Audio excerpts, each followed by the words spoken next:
A Prades, al Baix Camp, encara hi ha gent que després de la guerra van ser obligats a colgar cadàvers. Poses al cementiri, vols, saber aquests nois. Menys 30 anys, en quant de la guerra, se trobaven caps, 30 anys trobaves caps o ossos, però els caps tallaven més l'atenció.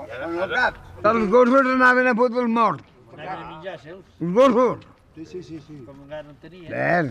Això es provaven el màxim ràpid que es va poder. M'enteneu? El collons és que tots els que érem aquí al poble ens hi van fer anar tots. Feien anar al poble, doncs, a colgar-los.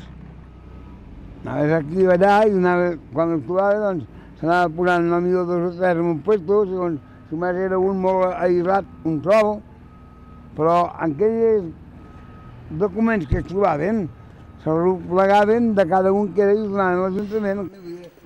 Grups de nens i vells colgaven els morts allà on els trobaven i recollien la documentació o les cartes dels soldats.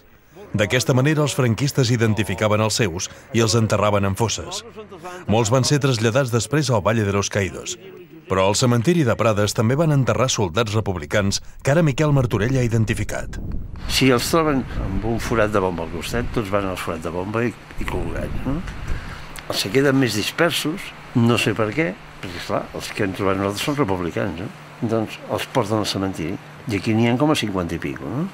Els que eren morts nacionals, el que feia l'accident femenina era llogar o comprar el viatge, suposo que no el pagaven mai, doncs un ninxo, Llavors, al cap de poc, va sortir una normativa que obligava els secretaris de registre civil, o potser secretaris d'Ajuntament inclusiu, no sé, però els de registre segur, amb un imprès especial que avisessin a les famílies.